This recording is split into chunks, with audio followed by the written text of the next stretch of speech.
9 గంటలకి కేసరపల్లి చేరుకోవాలి. కానీ దాదాపుగా గంట ఆలస్యంగా నడుస్తుంది.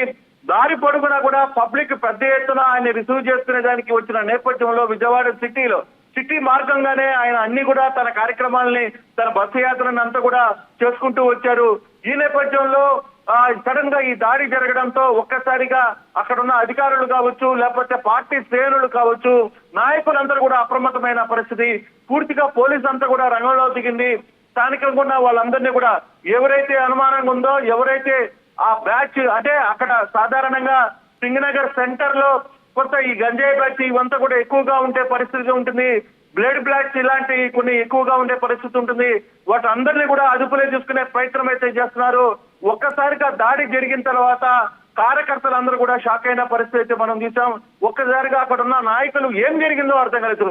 చివరికి అక్కడ సెక్యూరిటీ స్టేజ్ మీద అంటే ఆ బస్సు మీద ఉన్న స్టేజ్ కి సెక్యూరిటీ ఉన్న పోలీసులు కూడా అర్థం కాలేదు. ఒక్కసారి జగన్మోహన్ రెడ్డి వెంటనే ఏదో తగిలింది అని చెప్పి ఆయన తగలంగానే వెంటనే అక్కడ ఉన్న క్యాడర్ అంతా కూడా అప్రమత్తమయ్యారు. అప్పటికే మొత్తం కూడా రక్తం బ్లీడ్ అవుతున్న పరిస్థితి కనపడింది. సో వెంటనే కిందకి తీసుకుని వచ్చారు. కిందకి తీసుకుని వచ్చిన తర్వాత డాక్టర్ హరికిరణ్ మొత్తం ఆయనకి శస్త్రచికిత్స అంటే ప్రాథమిక చికిత్స చేసే ప్రయత్నం అయితే చేశారు. అప్పటికే అంటే క్యాన్వాయ్లో ఉండే ఏదైతే మెడికల్ క్యాంప్ ఉంటుందో అది వెనకాల చాలా దూరంగా ఉండడం వల్ల జగన్మోహన్ రెడ్డి దగ్గరికి రావడానికి కాస్త ఆలస్యమైంది. సో వెంటనే అవన్నీ కూడా దగ్గరికి వచ్చి తీసుకునే ప్రయత్నం అయితే చేస్తున్నారు. ఇప్పుడు రాత్రి బస చేసేయాలో కేసరపల్లికి ఇమ్మీడియట్ గా షో మొత్తాన్ని కూడా క్లోజ్ చేసుకునే రోడ్ షోని నిదానంగా అక్కడి నుంచి బయలుదేరే ప్రయత్నం అయితే జగన్మోహన్ రెడ్డి చేస్తున్నారు. బస్సులో ఉండే ఆయన అక్కడున్న రోడ్డు మీద చాలా వేలాది మంది ఉన్న తన అభిమానులకి నమస్కారం చెప్పుకుంటూ ఆయన అక్కడి నుంచి కేసరపల్లికి చేరుకునే ప్రయత్నం అయితే చేస్తున్నారు. కేసరపల్లికి రాత్రి మామూలుగా షెడ్యూల్ ట్రైన్ ప్రకారం 9 గంటలకు చేరాలి. కానీ ఇది ఇప్పటికే ఆలస్యమైంది. మరొక తాజా సమాచారం అందుతోంది మనకి. ముఖ్యంగా ముఖ్యమంత్రి జగన్ కు భద్రతను మరింత పెంచినట్టుగా తెలుస్తోంది. రాష్ట్ర పోలీసులు మరింత అలర్ట్ అయినట్టుగా తెలుస్తోంది. మరింత భద్రతను పెంచినట్టుగా తెలుస్తోంది. సో ఏంటి నెక్స్ట్ అంటే మరింత భద్రత అంటే కనుక ఇంకా ఆయనకు సంబంధించి ఆయన యాత్ర జరుగుతున్న పక్షంలో మరిన్ని రిస్ట్రిక్షన్స్ ఉండే అవకాశం ఉందా అక్కడ, లేకపోతే ఏ విధంగా ఆలోచిస్తున్నది పోలీసు యంత్రాంగం అక్కడ? సెక్యూరిటీ పెద్ద ఎత్తున ఉన్నప్పటికీ కూడా కానీ ఈ సంఘటన ఉద్దేశపూర్వకంగా జరిగింది. ఇప్పటికే వైసీపీ క్యాడర్ అంతా కూడా ఒకటే చెప్తున్నారు, ఈ వ్యవహారంలో టీడీపీ సంబంధించిన వ్యక్తులే ఈ జగన్మోహన్ రెడ్డి మీద తమ అధినేత మీద దాడి చేసే ప్రయత్నం చేశారు. ఇది ఉద్దేశపూర్వకంగా జరిగిన కుట్ర. దీని వెనకాల పెద్ద ఎత్తున దర్యాప్తు చేయాల్సిన పరిస్థితి ఉంది. అంటే ఇప్పటికే అధికారులందరూ కూడా దర్యాప్తు చేసే ప్రయత్నంలో భాగంగా నిమగ్నమైనారు. ఒక్కసారిగా ముఖ్యమంత్రి మీద రాళ్ల దాడి, ముఖ్యమంత్రి మీద దాడి జరగడం, అందులో కూడా క్యాట్ బాల్ లాంటి ఒక వ్యక్తిని ఒక వస్తువుని ఉపయోగించారనేది ప్రాథమికంగా నిర్ధారణ వస్తుంది. ఎందుకంటే పర్ఫెక్ట్ గా షూట్ చేసిన పరిస్థితి, టార్గెట్ ఏం చేసి మరీ టార్గెట్ చేసి జగన్మోహన్ రెడ్డి మీద దాడి చేసిన పరిస్థితి. సో ఇటువంటి పరిస్థితుల్లో ఖచ్చితంగా పోలీసులు చాలా సీరియస్ గా తీసుకునే పరిస్థితి ఉంది. ఈ వ్యవహారం మీద రేపు ఎలక్షన్ కమిషన్ ఏ విధంగా రియాక్ట్ అవుతుందో చూడాలి. అదే విధంగా పోలీస్ కు సంబంధించిన వ్యవహారంలో భద్రతా వైఫల్యాలు ఉన్నాయా, లేకపోతే టీడీపీ లేదా ప్రతిపక్షాలు? ఈ ఘటన తెలుసుకున్న తర్వాత పెద్ద ఎత్తున వైసీపీ శ్రేణులు విజయవాడ చేరుకోబోతున్నారని ప్రచారం కావచ్చు, చేరుకుంటారనే మాట కావచ్చు వినిపిస్తుంది. ఎంతవరకు నిజం? పార్టీకి సంబంధించి ఏమైనా ఆదేశాలు జారీ చేయడం జరిగిందా వాళ్ళకి? అంటే బేసిక్ గా కొంత సమాచారం అయితే ఉంది. ఎందుకంటే చాలా పెద్ద గాయమైనట్టుగానే సమాచారం ఉంది. అప్పటికే బ్లీడింగ్ అవుతున్న పరిస్థితి ఉంది కాబట్టి సో ప్రోగ్రామ్ ని క్యాన్సిల్ చేసుకుని వెనక్కి తిరిగి వెళ్లి ఇంటి దగ్గర శస్త్రచికిత్స చేయడమా లేకపోతే ఏం చేస్తారు అనేది కూడా కొంత ఇంకా గందరగోళంగా ఉన్న పరిస్థితి అయితే ఉంది. సో ఇప్పటికిప్పుడు ఉన్న ప్రోగ్రామ్ మొత్తాన్ని కూడా షెడ్యూల్ చేసుకోవాలి. యాక్చువల్ గా కేసరపల్లికి వెళ్ళాలి. కేసరపల్లి తర్వాత రేపంతా ప్రోగ్రామ్ ఉంది, 15వ రోజు ప్రోగ్రామ్. గుడివాడ ఎన్ని ప్రాంతాలని తిరగాల్సిన పరిస్థితి ఉంది జగన్మోహన్ రెడ్డికి. కానీ ఈ దాడి మాత్రం బాగా తగిలింది. పెద్ద ఎత్తున ఆ వ్యవహారంలో మాత్రం పోలీసులు తీసుకుంటారు. అదే విధంగా జగన్మోహన్ రెడ్డికి ఉన్న సెక్యూరిటీ దీన్ని ఏ విధంగా చూస్తారు? సెక్యూరిటీ ఇమీడియట్ గా ఈ షెడ్యూల్ ని అంటే బస్సు యాత్రని ఆపి ఆయన రెస్ట్ కోసం అంటే తాడేపల్లికి వెనక్కి పిలిపిస్తారా లేదు ముందుకే కొనసాగుతారా అనే అంశం మీద కూడా కొంత చర్చ జరుగుతుంది. కొందరు ఇమీడియట్ గా వెనక్కి వెళ్ళిపోయే ప్రయత్నం చేస్తున్నారు అని చెప్పి ప్రయత్నం చేస్తున్నప్పటికీ కూడా కానీ ఇది ఎంతవరకు ముందుకు వెళ్తారా లేదా అనే అంశాన్ని కూడా చూడాల్సిన పరిస్థితి అయితే ఉంది. చాలా వరకు ఈ వ్యవహారంలో కొంచెం సీరియస్ గానే చూసుకోవాల్సిన పరిస్థితి ఉంది. సో ఇప్పటికి జగన్ దాదాపుగా సీఎం జగన్ ఇప్పటికి డాబా కోట వద్దకు రాగానే ఇక్కడ విద్యుత్ కూడా ఇమీడియట్ గా 4 సార్లు ఎందుకు పవర్ కట్ చేశారు అనేది కూడా అజిత్ సింగ్ ఏదైతే అజిత్ సింగ్ నగర్ కి రాగానే జగన్మోహన్ రెడ్డి రాగానే అక్కడ ఎందుకు 4 సార్లు కరెంటు ఎందుకు ఫెయిల్యూర్ అయింది, ఎందుకు కట్ అయింది అనే అంశం మీద కూడా ఇప్పుడు చర్చ జరగాల్సింది. కూడా ఇదొక పెద్ద మిస్టరీ. 4 సార్లు పవర్ అక్కడ ఆఫ్ చేసిన పరిస్థితి అయితే ఉంది. దాదాపుగా జగన్ డాబా కోట్ల దగ్గరికి రాగానే విద్యుత్ కట్ అయింది. ఈ దాడి వెనకాల ఒక కుట్రపూరితమైన లేటెస్ట్ బ్రేకింగ్ అందింది మనకి.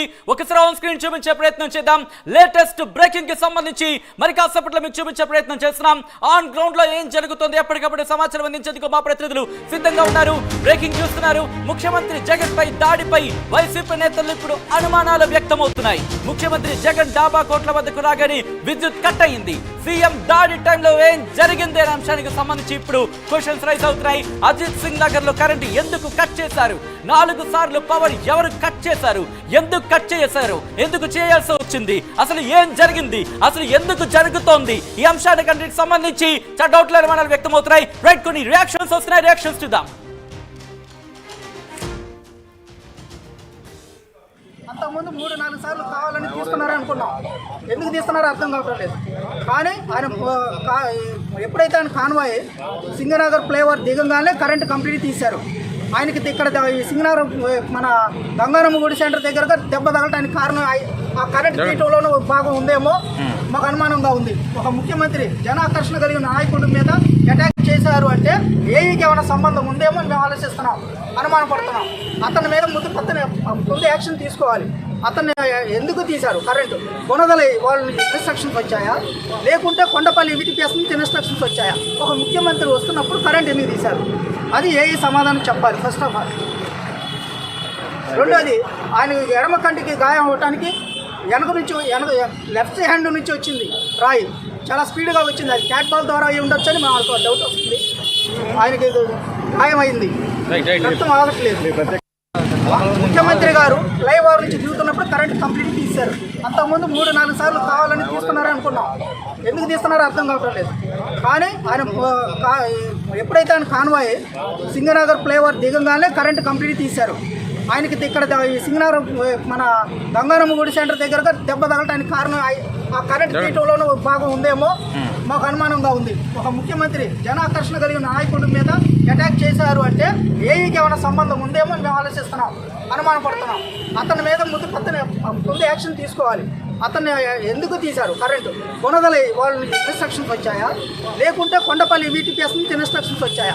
ఒక ముఖ్యమంత్రి వస్తున్నప్పుడు కరెంట్ ఎందుకు తీశారు? అది ఏఈ సమాధానం చెప్పాలి ఫస్ట్ ఆఫ్ ఆల్. రెండోది, ఆయన ఎడమ కంటికి గాయం అవటానికి లెఫ్ట్ హ్యాండ్ నుంచి వచ్చింది రాయి, చాలా స్పీడ్గా వచ్చింది. అది క్యాట్ బాల్ ద్వారా అయి ఉండొచ్చు అని మాకు డౌట్ వస్తుంది. ఆయనకి గాయం అయింది, రక్తం రైట్, అదే అక్కడ అనుమానాలు వ్యక్తం అవుతున్నాయి. ముఖ్యంగా అంత స్పీడ్ గా ఎలా విసరగలరు? ఎవరు చేస్తుంటారు? ఎందుకు కట్ చేశారు? ఎందుకు కట్ చేయాల్సి వచ్చింది? అక్కడ ఎవరైనా చెబితే చేశారా, లేకపోతే ఏమైనా ఇంకా వేరే కారణాలు ఉన్నాయా? ఈ అంశానికి సంబంధించి క్వశ్చన్స్ రైజ్ అవుతున్నాయి. ఒకసారి విజువల్స్ మీకు చూపిస్తున్నాను. ఈ రోజు జరిగిన దాడికి సంబంధించి విజువల్స్ ఇవి. అండ్ ఇక్కడ మీరు చూస్తున్నారు.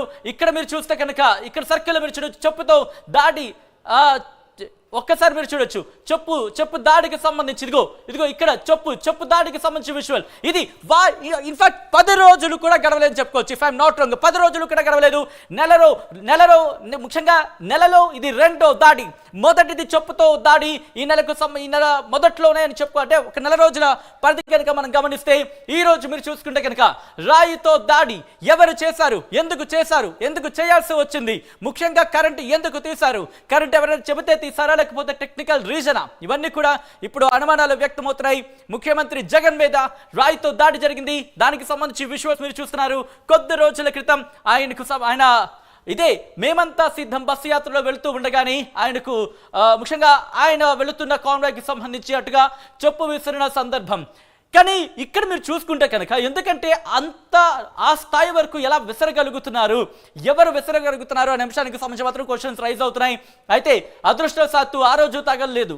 కానీ ఈ రోజు మీరు చూసుకుంటే కనుక కాస్త డిస్టెన్స్ అంటే కాస్తే ఒక 1/2 ఇంచ్ డిస్టెన్స్ దూరం అని చెప్పుకోవాలి. లేకపోతే కంటికి గాయం అయ్యేది. కానీ కనుబొమ్మ పైన ఆఫ్ కోర్స్ ఇప్పుడు కూడా మీరు క్లోజ్ గా అబ్జర్వ్ చేస్తే కనుక ఏదైతే ఈ కుడి కన్ను ఉంది, కుడి కన్ను పై ఇక్కడ గాయం అయితే ఈ భాగం అంతా, ఈ లెఫ్ట్ భాగం అంతా ఇదిగో ఎగ్జాక్ట్ గా ఈ భాగం అంతా కూడా ఇక్కడ మీరు చూడొచ్చు ఆ దెబ్బకు సంబంధించి ఇంపాక్ట్ మనకు కనిపిస్తోంది.